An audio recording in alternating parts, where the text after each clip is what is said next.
তাই শ্রীকৃষ্ণ বলেছেন যে যদি আপনার সঙ্গে কেউ প্রতারণা করে তাহলে ঈশ্বরের আশীর্বাদ থেকে আপনাকে কেউ বঞ্চিত করতে পারবেন না। তাই জীবনের যতই সমস্যা আসুক ঈশ্বরের উপর থেকে বিশ্বাস হারানো যাবে না।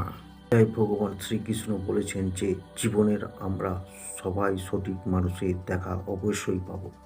সঠিক সময়ে আসলে সঠিক মানুষের সাক্ষাৎ পাওয়া যায় বলে জানিয়েছেন শ্রীকৃষ্ণ। সঠিক মানুষের দেখা পেলে আমাদের জীবনে অনেকটা এগিয়ে যাবে এবং আমরা উন্নতির পথে এগিয়ে যেতে পারবো। গীতায় বলা আছে যে প্রেম মানে কাউকে পাওয়া নয়, বরং প্রেমের অর্থ হলো কোনো প্রিয় মানুষকে হারিয়ে ফেলা।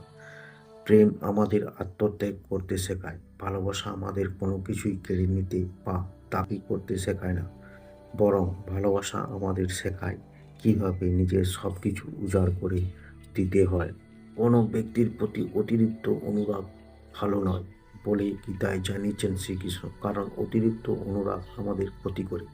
কারণ অনুরাগ আমাদের মনের আশা সঞ্চয় করা, আর এই মাত্রাতিরিক্ত আশা আমাদের দুঃখের কারণ হয়।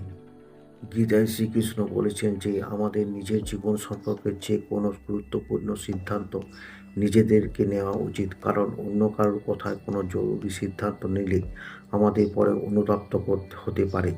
আমাদের নিজস্ব নেওয়া সিদ্ধান্ত যদি ভুলও হয় তাহলে তা আমাদের অভিজ্ঞতা দেয়। গীতায় বলা আছে যে প্রত্যেক মানুষের তামসিক জীবন যাপন থেকে দূরে থাকা উচিত। অতিরিক্ত খাওয়া দাওয়া করা উচিত নয়, কারণ অতিরিক্ত খাবার আমাদের মনকে অধৈর্য করে তোলে এবং মনের খারাপ চিন্তা নিয়ে আসে। এর ফলে আমাদের মন লক্ষ্য থেকে বিচ্যুত হয়।